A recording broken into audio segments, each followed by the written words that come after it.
Capítulo 386. Joseph hizo un gran gesto con la mano. Comencemos por guiar a los agricultores sobre cómo cultivar de manera más eficiente. Démosles ganado, semillas, herramientas agrícolas y fertilizantes.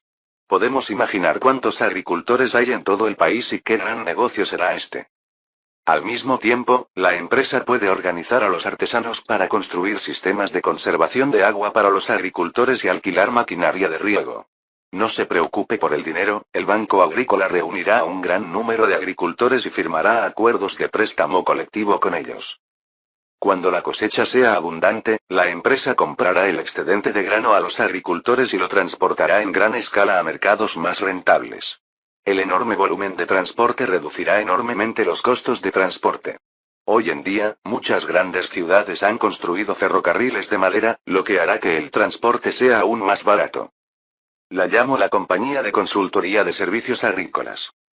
En comparación con cobrar el tributo a regañadientes a los agricultores, una empresa así obtendrá ganancias mucho mayores. Los nobles presentes obviamente no habían pensado en operar de esta manera e inmediatamente comenzaron a discutirlo entre ellos. Los miembros de la nobleza capitalista, previamente colocados entre la multitud por Mirabeau, asumieron inmediatamente el papel de explicadores, convenciendo a la vieja nobleza circundante para que asintieran en señal de acuerdo. Sin embargo, no pasó mucho tiempo antes de que alguien expresara su preocupación. Su Alteza, aunque las perspectivas para el tipo de empresa que usted describe son excelentes, la inversión requerida también será muy significativa. Simplemente está más allá de lo que podemos permitirnos. Tiene usted toda la razón, dijo Joseph, y por eso Su Majestad el Rey ha creado un fondo real en colaboración con el Banco de Agricultura francés, invirtiendo concretamente en la Sociedad de Consultoría de Servicios Agrícolas. Extendió los brazos ante los nobles presentes. Y solo necesitan invertir un poco de dinero para suscribirse al fondo, y luego podrán disfrutar de un flujo infinito de dividendos.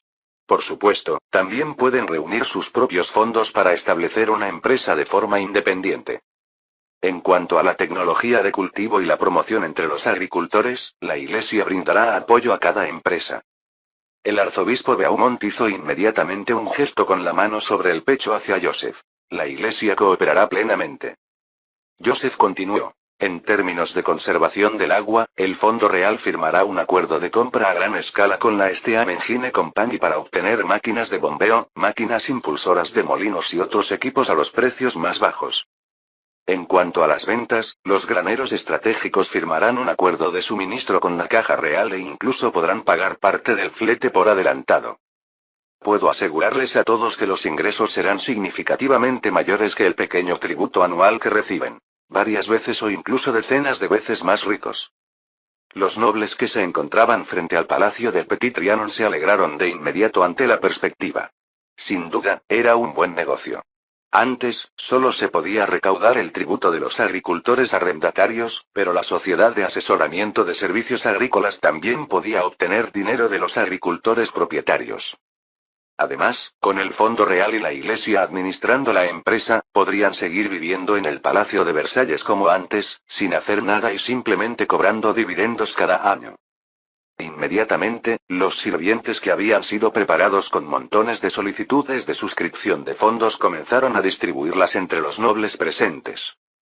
Joseph continuó. Además de cosechar generosos dividendos, ya no tendrán que soportar las burlas de los agricultores ni que los llamen vampiros a sus espaldas. Ya no habrá liberales que señalen con el dedo su estilo de vida, ni hablen de extravagancia o degeneración. Ganarán su dinero a través de los negocios y podrán gastar cada centavo con la cabeza en alto. Esto conmovió aún más a los nobles. Aunque estos nobles se aferraron a sus privilegios feudales en aras del lucro, en una época influenciada por el pensamiento de la Ilustración en toda Europa, en el fondo también se sentían parásitos, restos de un error histórico. En este momento, si realmente existiera la oportunidad de seguir viviendo lujosamente a través de los negocios, naturalmente estarían encantados de participar. Cuando bajaron la cabeza para mirar el formulario de suscripción al Fondo Real que tenían en las manos, vieron que la suscripción mínima era de solo 200 libras, lo que les tranquilizó de inmediato. Muchos de estos nobles no eran ricos y mantener su condición de nobles requería un gasto considerable. A muchos les preocupaba que una compra mínima de miles de libras fuera simplemente inasequible. Después de leer atentamente la explicación del funcionamiento de la consultoría del servicio agrícola que se distribuyó con la solicitud, muchos nobles escribieron inmediatamente sus montos de suscripción y luego colocaron sus sellos privados en el lugar. Joseph observó cómo la gente se reunía continuamente en torno al personal del fondo, con una leve sonrisa curvándose en sus labios. ¿Quién dijo que para que la nobleza acepte el plan de redención de tierras es necesario entregar beneficios? No solo se abstendría de ofrecer beneficios, sino que además recaudaría de la nobleza una suma de dinero para los fondos de puesta en marcha de la reforma agraria. En cuanto a la posibilidad de que las empresas de servicios agrícolas perjudiquen los intereses de los agricultores una vez que crezcan, no existía tal cosa.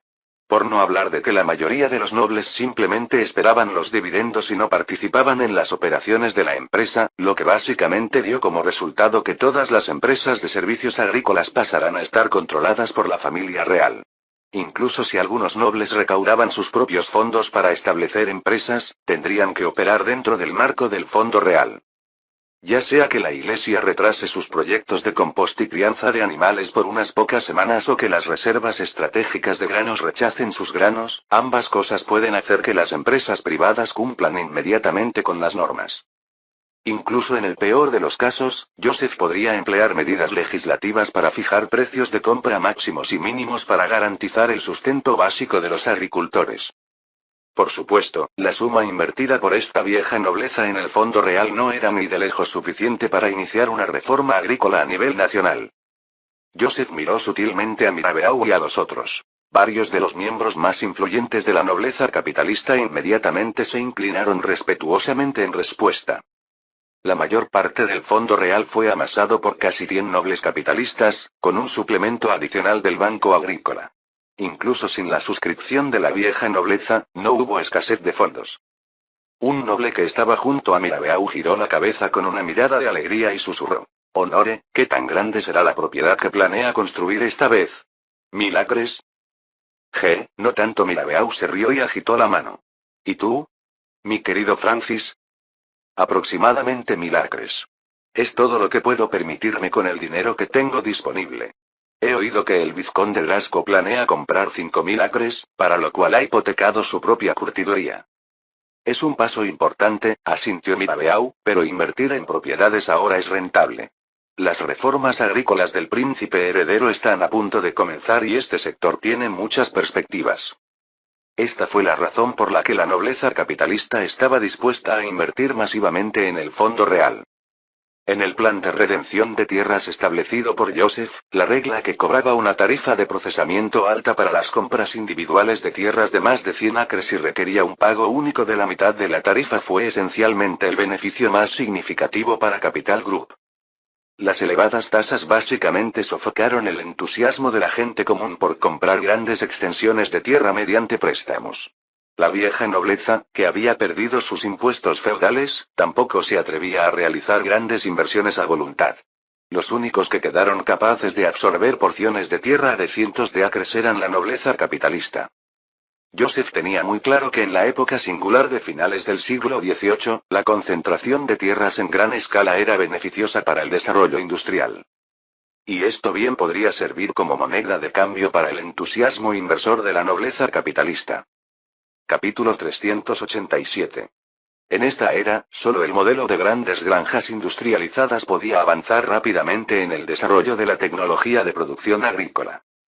Para los agricultores, aunque cuidaban mucho sus tierras, su falta de fondos y tecnología significaba que eran absolutamente incapaces de mejorar las técnicas agrícolas. Al mismo tiempo, los pequeños agricultores también eran muy conservadores. Joseph recordó que en el siglo XIX, los agricultores franceses aún conservaban sus antiguos hábitos agrícolas, prefiriendo las herramientas agrícolas más simples y baratas, y se resistían firmemente al cultivo de cultivos comerciales, creyendo que un granero lleno proporcionaría tranquilidad a la familia. Sin embargo, las grandes granjas respaldadas por capital no buscaban la autosuficiencia, sino más bien obtener mayores ganancias. Ante la presión de la rentabilidad, tuvieron que actualizarse continuamente con nueva maquinaria agrícola, desarrollar técnicas de plantación más avanzadas, probar fertilizantes nuevos más caros pero mejores, así como cultivar cosechas con mayor valor económico. Esto estimularía enormemente el desarrollo de la agricultura y la industria en Francia. De hecho, la agricultura también fue la base del desarrollo industrial. El ejemplo más simple fue la industria textil de Inglaterra, que dependía de enormes cantidades de lana producida localmente y de algodón del sur de Asia para dominar el mundo. Y si Francia quería competir con Inglaterra en la industria textil, primero necesitaba una producción suficiente de algodón. Si todos los agricultores cultivaran alimentos y dependieran del algodón importado, sería extremadamente difícil acercarse a Inglaterra en términos de costos. Además, en las zonas tradicionalmente fuertes de la industria textil francesa, la seda, era necesario plantar moreras a gran escala. Estos proyectos eran los más adecuados para que las grandes granjas industrializadas ejercitaran sus capacidades. Las personas como Mirabeau tenían un agudo sentido para las cosas que podían generar dinero. Con solo una pequeña pista del príncipe heredero, se dieron cuenta inmediatamente de las enormes perspectivas monetarias de las futuras propiedades modernas. Aprovechando el favorable sistema de compra de tierras, decidieron invertir una gran suma de dinero y entrar al mercado de los polígonos industrializados para una feroz competencia. Por supuesto, Joseph quería desarrollar vigorosamente las empresas de consultoría agrícola precisamente porque deseaba utilizar un modelo de gestión unificado para reunir a los pequeños agricultores dispersos, permitiéndoles tener un cierto grado de competitividad de las grandes explotaciones. Mientras observaba al vizconde Dico todavía discutiendo con entusiasmo el brillante futuro de las propiedades de nuevo tipo, Mirabeau se limitó a responder con una sonrisa. Lo que estaba reflexionando eran las palabras que el príncipe heredero le había dicho unos días atrás. El príncipe heredero había mencionado que, después de que se pusieron en funcionamiento grandes granjas industrializadas, las tierras que originalmente requerían de 300 o 400 personas para su cultivo podrían gestionarse de manera ordenada con menos de 100 trabajadores utilizando una gran cantidad de ganado, maquinaria y nuevas herramientas agrícolas combinadas con una gestión estandarizada estricta. No tardó mucho en pensar a dónde irían esas otras 200 o 300 personas. La única solución era ir a las grandes ciudades para ganarse la vida. Además, con la ayuda de las empresas de consultoría agrícola, las familias campesinas corrientes ya no necesitaban que todos los miembros de la familia se dedicaran a la agricultura para garantizar el rendimiento de la tierra y, como era difícil adquirir más de 30 acres de tierra por persona, los miembros de la familia que se quedaban sin trabajo también iban a las ciudades a ganar dinero. Después de que esta gente llegara a las ciudades, la disponibilidad de mano de obra en las fábricas se volvería extremadamente abundante y uno de los mayores factores que restringían la expansión fabril desaparecería. Y estas personas que viven en las ciudades necesitarían comprar todas sus necesidades, lo que significa que traerían consigo un enorme mercado de consumidores. Habiendo previsto estos desarrollos, Mirabeau calculó repetidamente y descubrió que invertir en grandes granjas en ese momento no sería tan rentable como invertir estratégicamente en industrias como los textiles y el acero que requerían una gran fuerza laboral. Así pues, solo adquirió algunas tierras aptas para la inversión, dispuestas a venderlas en cuanto se revalorizaran. Invirtió la mayor parte de su capital en las fábricas de telares automáticos de Lyon y una pequeña parte en las minas de carbón de los Países Bajos meridionales. De hecho, esta última fue una inversión realizada siguiendo la recomendación de Su Alteza el Príncipe Heredero. Aunque la zona estaba sumida en un conflicto, confiaba más en la perspicacia del príncipe. En realidad, Mirabeau todavía había perdido un punto. Joseph había previsto la situación de especulación inmobiliaria que se produciría hace ya medio año, había experimentado el frenesí inmobiliario de principios del siglo XXI y estaba muy versado en los trucos de la especulación inmobiliaria por parte de las grandes corporaciones, por lo que había plantado una trampa en el proyecto de ley de rendimiento agrícola desde el principio. Toda tierra designada por el gobierno como cultivable debía cumplir una determinada obligación de rendimiento tan pronto como el comprador adquiría la propiedad. Incluso si la tierra se vendía, si no se alcanzaba el rendimiento mínimo durante la temporada de cosecha, todos los propietarios de tierras para esa temporada de siembra debían asumir la responsabilidad solidaria. Por supuesto, esto no incluía situaciones de desastre. Así, el señor Mirabeau se encontraría con que, al adquirir el terreno, tendría que empezar inmediatamente a sembrar, o tendría que enfrentarse a multas hasta que el Tribunal Supremo subastara por la fuerza el terreno. Mientras la nobleza capitalista reflexionaba sobre cómo invertir para obtener el máximo beneficio, casi la mitad de los aristócratas entre los peticionarios fuera del Palacio Petit Trianon todavía parecían tensos, y algunos incluso habían arrugado sus formularios de solicitud del Fondo Real en bolas y los habían arrojado al suelo. Eran la clase rica en tiempo de la aristocracia, tal vez porque tenían pocas tierras y rentas vitalicias limitadas, o tal vez porque llevaban una vida demasiado extravagante, lo que hacía que los gastos superaran a los ingresos. En cualquier caso, no tenían dinero de sobra. Muchos incluso dependían de préstamos para mantener su estilo de vida. Vestir formalmente para diversas ocasiones, pagar los gastos de manutención de los hijos ilegítimos, participar en salones rutinarios, cazar o jugar, todo lo cual requería una cantidad considerable de monedas de plata. Y para la nobleza del Palacio de Versalles, estos eran los elementos básicos de la vida. Simplemente no tenían dinero para invertir en el Fondo Real, lo que significaba que en 8 años se quedarían sin ingresos y morirían de hambre. Al poco rato, un noble alto, de pelo rizado visiblemente descuidado, se abrió paso con fuerza entre la multitud que iba a suscribirse al fondo, dio un paso adelante y gritó en voz alta al príncipe heredero en las escaleras. Su Alteza, el impuesto territorial es un derecho tradicional de la nobleza, un honor otorgado a nuestros antepasados por el antiguo rey, y no puede abolirlo tan fácilmente. Inmediatamente, se alzaron voces de acuerdo. Bien, queremos los derechos tradicionales, no el fondo. Esas anualidades fueron heredadas de mi padre y con todo derecho merecen respeto. Joseph simplemente miró a estas personas impasible, habiendo anticipado esta situación y habiendo hecho ya planes de contingencia. Los aristócratas que no fueron a suscribirse al Fondo Real eran los más pobres, por lo que su influencia era la más débil, pero aún había que tener en cuenta su potencial para causar daño al país en su desesperación. El cartero de apellido Li, procedente del este, había derrocado directamente un imperio en tales circunstancias. Joseph se aclaró la garganta, su mirada penetrante se posó en el noble más alto que había saltado hacia adelante y dijo con voz fría. Quizás todavía recordáis cómo vuestros antepasados obtuvieron sus feudos. Este último quedó un tanto estupefacto ante la repentina pregunta. Bueno. Joseph lo señaló con presencia imponente. Fue porque siguieron al ejército del rey, demostrando una valentía y una intrepidez extraordinarias en el campo de batalla, y ganaron su propia gloria. Capítulo 388. Joseph miró a los nobles cuyos rostros aún mostraban insatisfacción y continuó hablando en voz alta. Sus descendientes, sin embargo, solo saben cómo mentir sobre la gloria de sus antepasados, entregándose a placeres ociosos e ineficaces, llegando incluso a desafiar los deseos de su majestad el rey y poner en peligro el futuro de Francia, todo por un poco de dinero de impuestos arrancado a los pobres agricultores. En esta época, el absolutismo ilustrado ya era un consenso entre la nobleza europea. Al mismo tiempo, las ideas de la Ilustración tenían una profunda influencia. Por eso, cuando dijo que afectaba al futuro de Francia, incluso si los nobles estaban insatisfechos, inconscientemente sabían que tenía razón.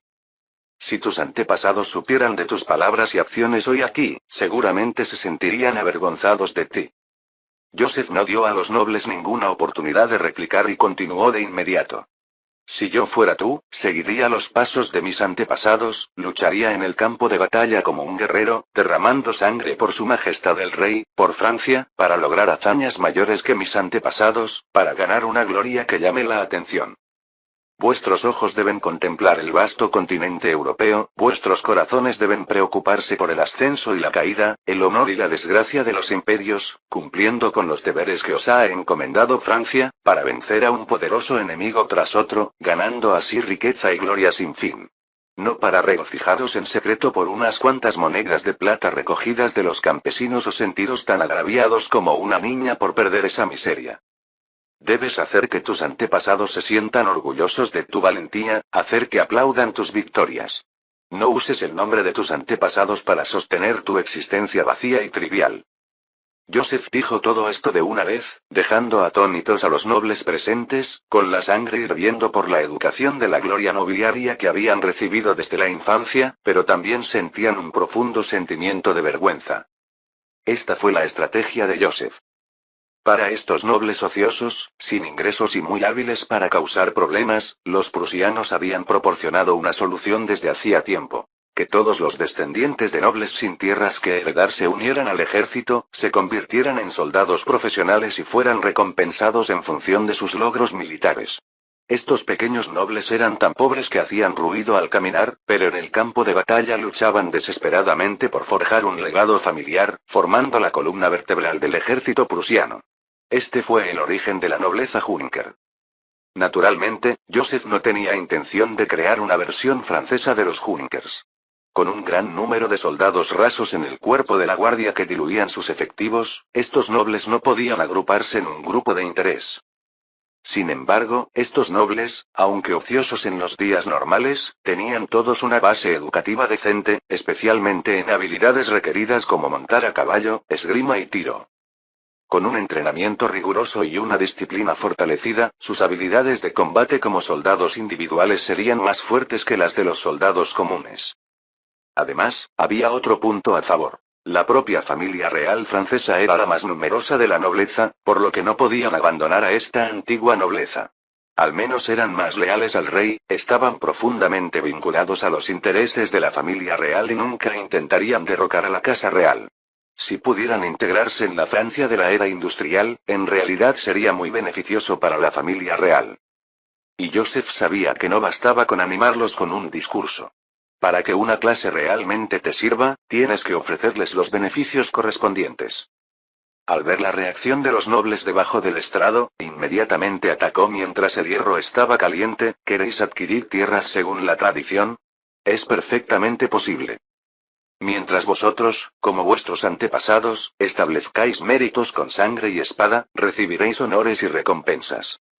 Si bien en Francia no hay muchas tierras, en el extranjero hay territorios casi infinitos. En las tierras coloniales ganadas para Francia con vuestra valiente lucha, seguramente habrá vuestros propios señoríos. Ya sea en términos de superficie o de ingresos fiscales, ambos serán cientos, miles de veces mayores que esos pequeños territorios que heredasteis antes. Ven, únete a la Legión Real y lucha por tu brillante y glorioso futuro. En el balcón, la reina María escuchó el apasionado discurso de su hijo, y viendo que los ojos de los nobles pendencieros se llenaban poco a poco de una luz ferviente, sintió una sacudida de asombro y, más aún, un alivio abrumador. Resultó que su hijo no necesitaba que ella lo protegiera. Se quedó allí, como una torre inamovible, ante la cual todos los desafíos y dificultades se volvían insignificantes. Reveló una sonrisa feliz, sin prestar más atención a los miles de nobles que estaban abajo, se dio la vuelta y volvió a entrar, tomando con agrado un trozo de tarta de queso y llevándoselo a la boca. Con Joseph allí, tal vez podría descansar más en el futuro y disfrutar en paz de deliciosos postres. La esquina suroeste del Palacio de Versalles. Escoltado por 4 guardias, el ministro de Asuntos Exteriores británico, Marqués de Wellesley, miró con tristeza la puerta del Salón de la Paz. Sabía que le esperaba una negociación muy difícil. En un principio, había planeado provocar disturbios en Francia para coaccionar al pueblo francés. Inesperadamente, antes de que su barco llegara a Le Havre, se enteró de que los disturbios habían sido sofocados. Pero cuando Dios le cerró una puerta, le abrió una ventana. Se enteró de que la causa del fin de los disturbios fue la promulgación por parte del gobierno francés de una política de redención de tierras muy favorable a los campesinos. Por ello, pidió con confianza al Ministerio de Asuntos Exteriores francés que aplazara las negociaciones, con la esperanza de que la situación se intensificara y la nobleza francesa enfurecida desafiara al rey. Francia, en medio del caos interno, inevitablemente cedería ante Inglaterra. Sin embargo, el desarrollo de los acontecimientos lo dejó profundamente asombrado. La nobleza del Palacio de Versalles repentinamente silenció sus llamados a las armas, e incluso escuchó que había una locura de nobles uniéndose al ejército aquí. Esos inútiles nobles franceses. Maldijo en su corazón. Si hubieran sido los británicos, seguramente ya se habrían alzado en una gloriosa revolución y habrían hecho que el rey pidiera clemencia. La puerta del Salón de la Paz se abrió, revelando la figura cojeando de Talleyrand. Wellesley se apresuró a detener sus pensamientos salvajes y, con fingida sinceridad, presionó su mano sobre su pecho a modo de saludo. Estoy muy contento de conocerlo, arzobispo Talleyrand. El otro le devolvió el saludo con una sonrisa. Yo también estoy muy contento de conocerlo, Marqués de Wellesley. Espero que podamos tener una conversación agradable hoy. Oh, será como desees. Wellesley apretó los dientes en secreto, siguió al cojo hasta el espacioso salón, su mirada recorrió el enorme cuadro sobre la chimenea, Luis XV creando la paz, y murmuró para sí nuevamente. Francés hipócrita. Los ministros de Asuntos Exteriores británico y francés intercambiaron palabras amables, sentados en lados opuestos de la larga mesa, mientras 7 u 8 diplomáticos ocupaban sus lugares debajo de sus respectivos jefes. Después de unos segundos de silencio, Wellesley suspiró levemente y habló primero. Escuché que ha habido graves disturbios en Francia recientemente, espero que no te haya afectado demasiado. Por supuesto, eran solo campesinos que venían a la ciudad a dar un paseo, fueron dispersados rápidamente por la policía, dijo Talleyrand, mirándolo con expresión relajada. Ah, por cierto, parece que tu país también ha tenido algunos problemas en la India, seguramente tú tampoco te has visto demasiado afectado. Capítulo 389. El marqués Wellesley sintió como si tuviera un trozo de barro atrapado en el pecho y tuvo que respirar profundamente antes de asentir y decir. Sí, hemos encontrado algunos desafíos en el lejano oriente, pero la Compañía de las Indias Orientales ya ha reforzado sus tropas a gran escala. Los nativos de Mysore pronto serán castigados. Así que ha venido a traerme la buena noticia de la invencibilidad del ejército británico. Talleyrand exageró su expresión. Parece que no tenemos nada que discutir sobre el lejano oriente. Ofrezco mis felicitaciones anticipadas a Su Majestad el Rey de Inglaterra por su espléndida victoria. Wellesley, al ver la cara de Talleyrand, que se podía golpear, tenía muchas ganas de soltar un ya verás y marcharse furioso. Sin embargo, inmediatamente recordó la emisión especial de 1,7 millones de libras en bonos que la Compañía de las Indias Orientales acababa de emitir la semana pasada. Ese dinero estaba destinado específicamente a resolver el problema de Mysore. Según el tipo de cambio actual, esa suma era la friolera de más de 42 millones de libras. Y eso fue solo el primer lote de bonos. Después de pagar los salarios de los soldados recién enviados, comprar armas, suministros y ayudar a los aliados de la India, ya se había gastado casi todo. El mes próximo, es posible que tengan que emitir al menos otras 800.000 libras. Wellesley sabía que, a petición de la Compañía de las Indias Orientales, la Marina Real había enviado 25 buques de guerra con más de 5.000 marines al sur de Asia para ayudar a repeler a las fuerzas de Mysore. Estos barcos y soldados, que viajaban decenas de miles de kilómetros para luchar, eran auténticas bestias devoradoras de oro. Si a la Compañía de las Indias Orientales no le iba bien en la guerra con Mysore, esta pérdida sustancial haría que los precios de las acciones de la compañía cayeran en picado. Además, debido al impacto de la guerra en el comercio anglo-indio, los ingresos de la compañía serían problemáticos. No hay que olvidar que la Compañía de las Indias Orientales era más que una empresa. También era la bomba de sangre más importante del Imperio Británico, que aportaba enormes cantidades de dinero a Gran Bretaña cada año. Su rentabilidad determinaba directamente el superávit financiero del gobierno británico. Más importante aún, los británicos, especialmente los de la alta sociedad, que incluía a casi todos los miembros del Parlamento, eran accionistas de la Compañía de las Indias Orientales. Si las acciones de la Compañía de las Indias Orientales cayeran, los británicos, que se verían afectados por ello, expulsarían inmediatamente al Partido Conservador. Incluso el rey Jorge III, que apoyó firmemente a William Pitt el Joven, perdería prestigio político. Wellesley sabía que su misión en este viaje era garantizar el mejor entorno de guerra posible para la Compañía de las Indias Orientales en la India. Por ahora, tenía que soportar esta limitación.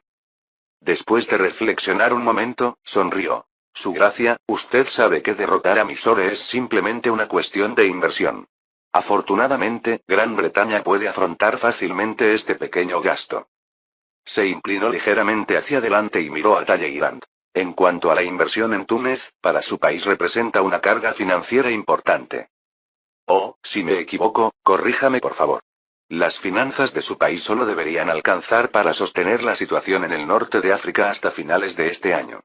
Por cierto, he oído que están planeando inversiones a gran escala en fundiciones de hierro en Luxemburgo, lo que tensará aún más las finanzas militares. Tal vez no lleguen ni siquiera a fin de año. Es impresionante que usted también sea competente en cuestiones financieras, dijo Talleyrand, sin mostrarse preocupado. Afortunadamente, Túnez está muy cerca de Francia, por lo que no costará mucho. ¿Y cuánto gastó usted en la India esta vez? ¿2 millones de libras? Agitó la mano y se rió. Por supuesto, eso no es nada para la rica Compañía de las Indias Orientales. Son solo medio año de impuestos internos. Los llamados impuestos internos se referían a los ingresos que la Compañía de las Indias Orientales pagaba al gobierno británico, sin incluir siquiera los dividendos pagados a los accionistas. Esto demostraba lo asombrosa que era la capacidad de la Compañía de las Indias Orientales para generar dinero. Talleyrand sostuvo la mirada del ministro de Asuntos Exteriores británico. Verá, el quid de la cuestión es que Francia puede permitirse perder el norte de África, ya que no hemos invertido mucho en Túnez y no muchos han comprado tierras allí. Pero ¿puede Gran Bretaña, al igual que nosotros, despedirse con indiferencia de la India? Wellesley vaciló en el acto. El tullido tenía razón. Gran Bretaña no podía permitírselo y por eso había venido a París a tragarse ese insulto. Luchó por mantener una sonrisa, fingiendo tomar su taza de té para beber, evitando la mirada penetrante de Talleyrand. Entonces, no hay necesidad de que nuestros dos países sigan desperdiciando fondos en asuntos que no están relacionados con nosotros, ¿verdad? Lo que quería decir estaba claro. Inglaterra dejaría de apoyar a Argel y Trípoli, Francia dejaría de patrocinar a Mysore y todos podrían ahorrar dinero y vivir sus propias pequeñas vidas. Talleyrand asintió. Su propuesta es muy beneficiosa. Entonces, ¿debería Inglaterra reconocer formalmente ahora los intereses de nuestro país en las naciones del Magreb? El marqués de Wellesley tenía muchas ganas de darle un buen barazo a ese tullido.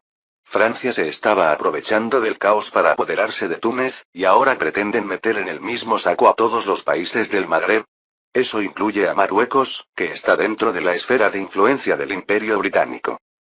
Eso es completamente irracional, sacudió la cabeza.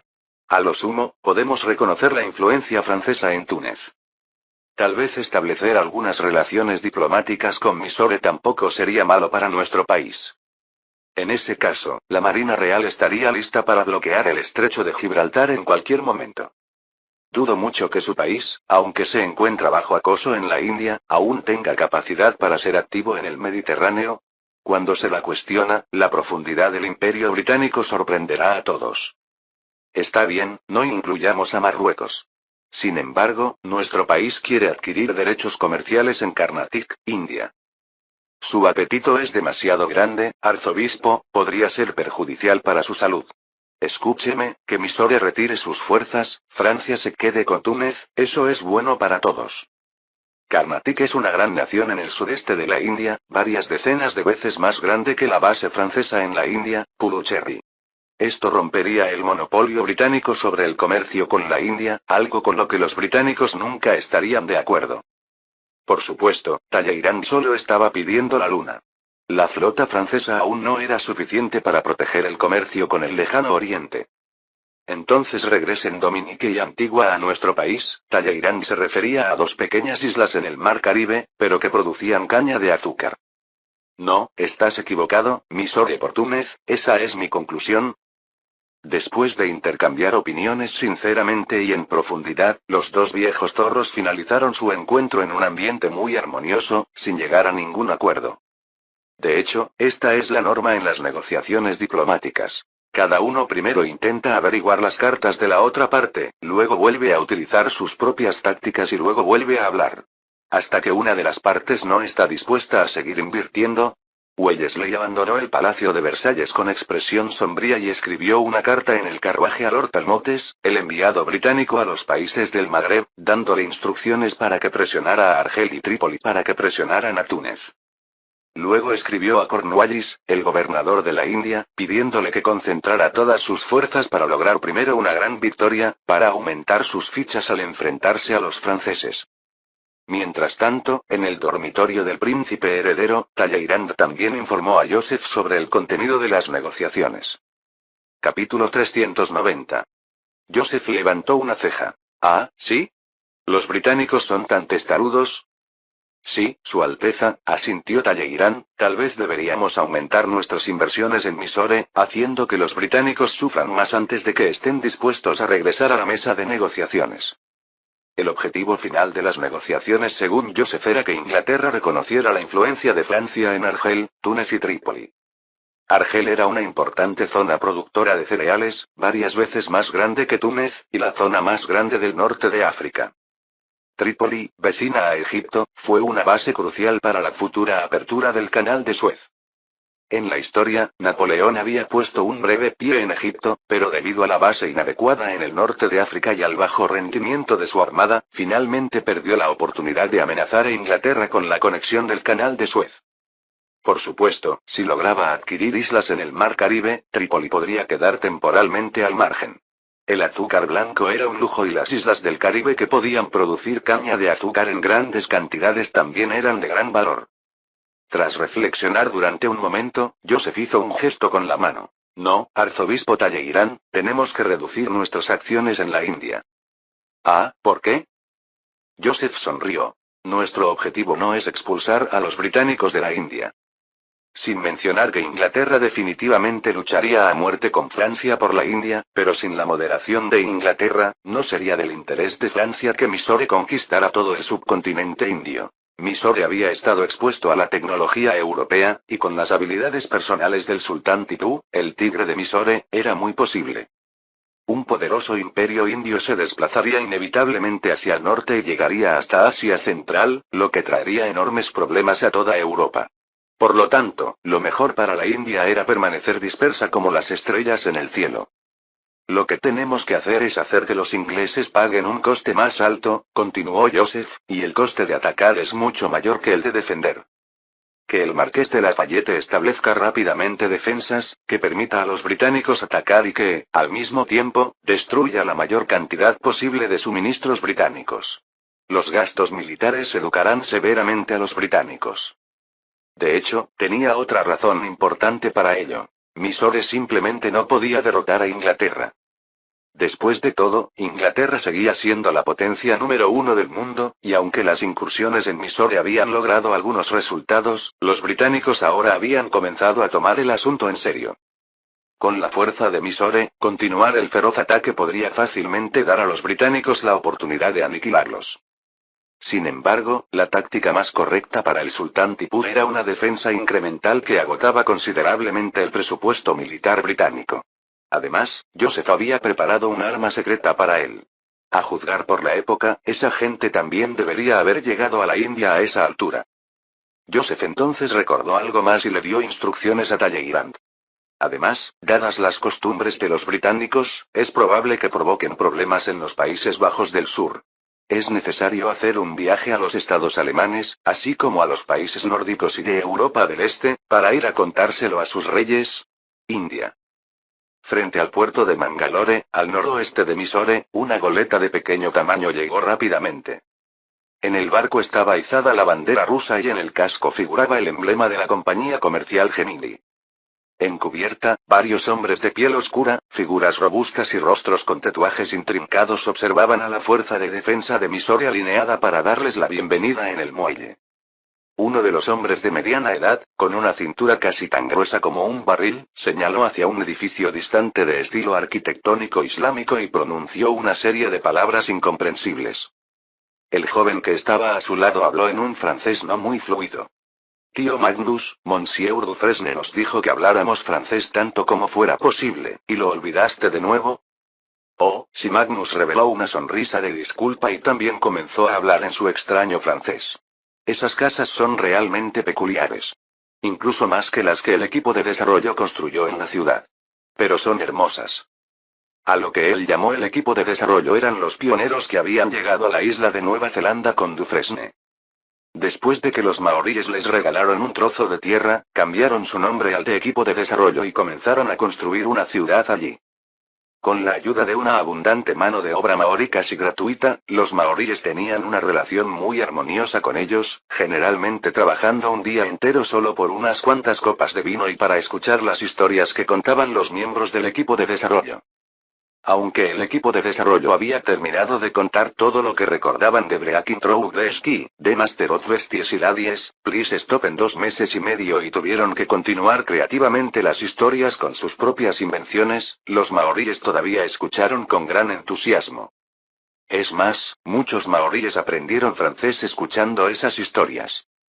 Especialmente después de la primera esquila de ovejas de este año, los maoríes que recibieron sus salarios estaban eufóricos. Lo que los franceses pagaron fueron grandes cantidades de herramientas agrícolas de hierro, caballos y hermosas ropas. Estos se consideraban artículos de lujo que podían transmitirse de generación en cualquier tribu maorí. Las tribus maoríes que no habían trabajado anteriormente con el equipo de desarrollo, al conocer la noticia, acudieron en masa a ofrecer sus servicios a los franceses para la cría de ovejas, ofreciéndose incluso a reducir sus salarios. Dufresne mantuvo generosamente la remuneración original, ya que ya era muy baja y de todos modos no había mucho que ahorrar, y firmó contratos de cría de ovejas con más tribus maoríes. Después de medio año de gestión, ahora se pueden ver ovejas en la mayor parte de la isla norte de Nueva Zelanda. Ahora bien, el único factor que limitaba el número de ovejas en Nueva Zelanda era la velocidad de reproducción. En cuanto nacían los corderos, los maoríes corrían a adoptarlos y los cuidaban meticulosamente.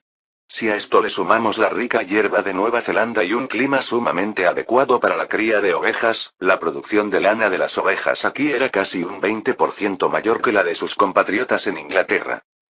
En la cubierta del barco, otro joven maorí alto tiró con fuerza de su abrigo, claramente no estaba acostumbrado a usar ropa tan apretada alrededor de él todo el día, y le dijo algo ansioso a Magnus.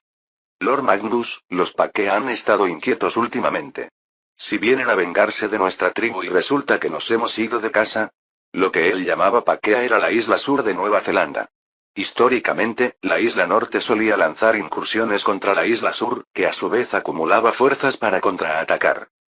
Magnus se rió y dijo: no hay necesidad de preocuparse, Nikau. Monsieur Dufresne está pidiendo que todas las tribus firmen una declaración conjunta. A partir de ahora, cualquier conflicto entre tribus será resuelto por el Consejo Tribal.